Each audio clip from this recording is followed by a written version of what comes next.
Kevin, why don't we then play the clip right now about Jacob Calvin-Meyer? Because there was discussion about the Orioles, and man, if they're struggling, would they trade a guy like Cedric Mullins? So I want you to play that clip because, man, I got some comments. Yeah, we'll see. Let's get that clip going here.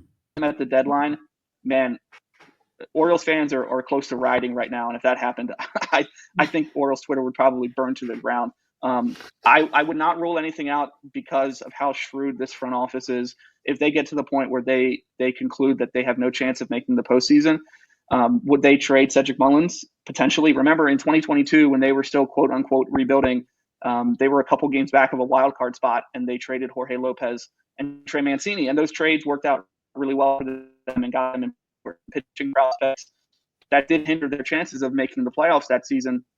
And then, what did we see the next year? We saw the Arizona Diamondbacks in a similar position, had just come off a rebuild. They acquired guys at the deadline, and then they go on a surprise World Series run. So nothing would ever surprise me with this team, but I would be a little bit surprised if they had to trade Cedric Mullins at the deadline.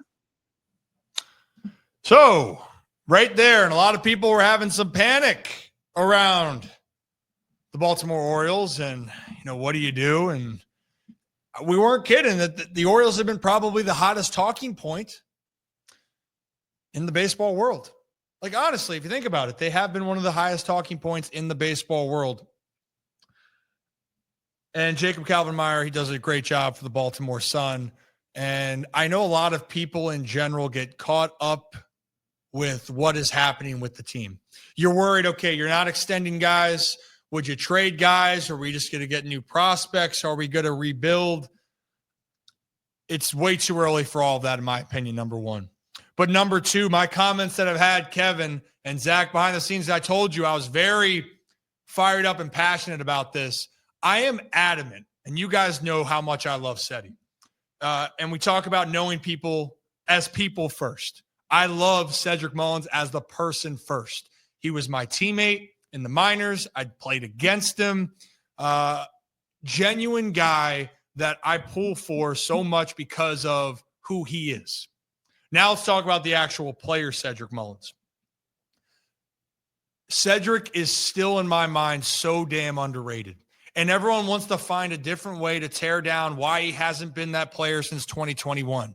Whether it be injuries, whether it be that he's not hitting for the average and his numbers aren't reflecting that on a day-to-day basis. But you know what I see on a day in and day out? I see a guy that shows up and competes his ass off. He doesn't make excuses. He doesn't pout. And I'll guarantee you, if he's struggling, he's trying to find different ways to help this ball club. Last year, when he did go through some slumps, and we talked about it in the middle part of the season, people didn't want him out there anymore. People were saying, good time to trade him. You know what Cedric did? He blocked it out.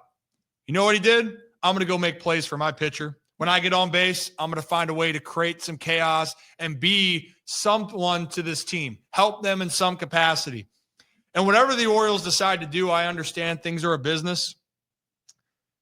I think it would be a huge mistake if Cedric Mullins ever left Baltimore. Because at some point, you want to talk about establishing a culture and establishing people that embody what you want to be. I can't think of any other player that's been around this team for so long than Cedric Mullins. Yeah. You know when he's there in the outfield. Yeah. You know when he's going right hitting. And through this whole part of the season to start off, Cedric has been your best player. Offensively, every single category. And then on top of it now, you just saw it last night. Oh, you rob Goldie, Paul Goldschmidt for the Yankees to preserve. And for us, you get spoiled by it at times. Said he's doing this all the time. He's showing up. And what I loved hearing is he's not always this big vocal rah-rah guy, but he ain't afraid to speak up and say things that are bothering him. He's not afraid to go out there and do the work. And above all, you can guarantee he's going to do the work. So I hope, above everything else, Kev, that we see Cedric Mullins here for a very long time because of all of those things. You can't measure a player's heartbeat. You've heard me say that over and over again.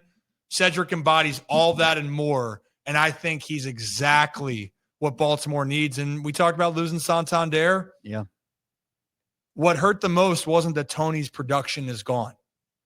It hurts the most that you had a guy that embodied a team in a city And I would hate to see that happen for a guy that is that guy for the Baltimore Orioles now. Yeah, and Cedric has been a guy that has been there through everything and went through the tough times, had to get sent back down, worked his way back up. And, to me, it's not just that like they need to extend him. Said he is a winning piece and a winning player, a winning person. And, for them to let another one of those guys walk out of the door again would be pretty devastating, as you mentioned Santander. And, we were talking about this like him at this time last year, be like, oh, there's no way you can let him go. He's one of the heartbeats of the team. And then, he had the year that he did, and the Orioles weren't interested at the price point that he wanted, and he was gone. So, it's also on top of the fact that they haven't extended anybody yet. This isn't just about Steady. I mean, it is, but, Ryan O'Hearn's playing lights out baseball right now, and he's a guy that's up for an extension and could be gone after the time the season ends this year. You have other young guys that you're wondering what is their future, whether it's in Baltimore or is it somewhere else. So, you have a lot of winning pieces on your team, but it's a matter of we don't know what this team looks like even as soon as next season. And we're focused on this year, right, Ryan? This is 2025. Mm-hmm. They're trying to win a World Series, but Cedric, after the start to the year that he had last year, and everybody was out except for obviously you and us and a lot, some people were still in, but a lot of people were saying that there's no way, you got to get rid of him. You got to send him down, get, this, that, and the other. And then he bounced back. And then the year that he has had this season compared to what we saw at the beginning of last year just shows how much fight and how much heart that he has. And you're exactly right, where you get kind of numb to it. Like the home run robberies, you see it so often. There's another guy out there in center. There's no guarantee those plays go that way because Seti's been doing it for so long, and he is a calming veteran presence on what is otherwise a very young team outside of, I guess their starting rotation, which has a lot of vets on it as well. But you have a lot of opportunity here, I think, if you're Baltimore, to reward a player that has meant so much to your city, so much to your organization with a well-deserved payday. Because look, if he keeps playing like this and Baltimore doesn't give him that, some other team will. Yep. And you know what? If it comes to the point where you don't want to pay him and that's the decision, I get it. It's business. And business is business. And there's a clip we sat down with Mark Teixeira talking about business. Talking about the baseball can be ugly. And Zach, we haven't even released that for those who haven't seen the video of that yet. People make choices. And that is, you got to do what's best for you and your family, and you got to live with that. But for the Orioles, it just seems like a guy that for right now, you want to feel a connection to the city. That guy is Cedric Mullins. So I'm hoping, Zach, our guy stays. But you know what? I'll tell you this right now. He ain't thinking about that right now. He's thinking about how can the Orioles win tonight?